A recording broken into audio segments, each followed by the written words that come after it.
Assalamualaikum warahmatullahi wabarakatuh. Perkenalkan, nama saya Amalia Rosita Dewi. Di sini saya akan menerangkan mengenai putusan hakim. Pengadilan sendiri ada dua, yaitu ada putusan dan ada penetapan. Dan kali ini saya akan menerangkan mengenai produk dari pengadilan agama yang berupa putusan. Putusan hakim adalah suatu pernyataan oleh hakim yang mana sebagai pejabat negara yang diberi wewenang untuk itu dan diucapkan di persidangan. Putusan hakim bertujuan untuk mengakhiri atau menyelesaikan suatu perkara atau sengketa antara para pihak, bukan hanya yang diucapkan saja yang disebut putusan, melainkan juga pernyataan yang dituangkan dalam bentuk tertulis dan kemudian diucapkan oleh hakim di persidangan.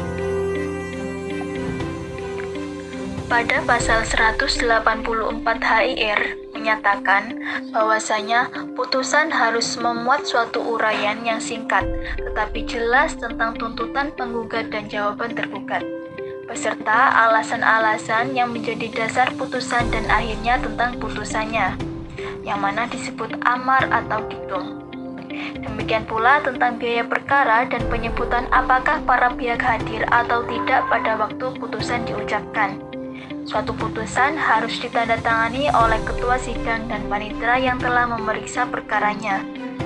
Apabila ketua tersebut berhalangan menandatanganinya, maka putusan itu ditandatangani oleh hakim anggota tertua yang telah ikut memeriksa dan memutus perkaranya. Sedangkan apabila paniteranya yang berhalangan menandatanganinya, hal itu harus dicatat saja dalam berita acara. Kemudian mengenai jenis putusan. Jenis putusan sendiri dibagi menjadi dua, yaitu putusan akhir dan putusan sela. Putusan akhir merupakan putusan yang mengakhiri suatu perkara dalam suatu tingkatan peradilan tertentu. Kemudian, putusan sela merupakan putusan yang diadakan sebelum hakim memutus perkaranya, yaitu yang memungkinkan atau mempermudah kelanjutan pemeriksaan perkara. Jadi, putusan sela ini diambil oleh hakim sebelum ia menjatuhkan putusan akhir.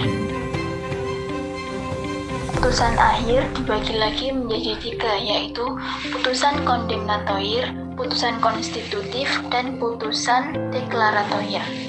Putusan kondemnatoir dalam perkara perdata, hukuman artinya kewajiban untuk memenuhi prestasi yang dibebankan oleh hakim.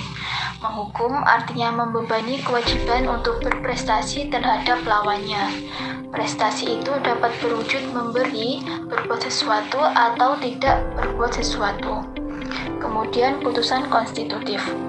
Putusan konstitutif adalah putusan yang meniadakan atau menciptakan suatu hukum baru, misalnya putusan pembatalan perkawinan, pengangkatan wali, putusan perceraian, pernyataan bailit, pemutusan perjanjian, pemberian pengampuan, dan sebagainya.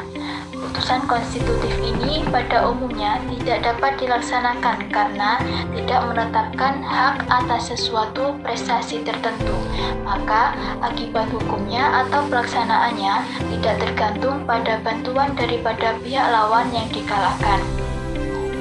Kemudian yang terakhir yaitu putusan deklaratoir.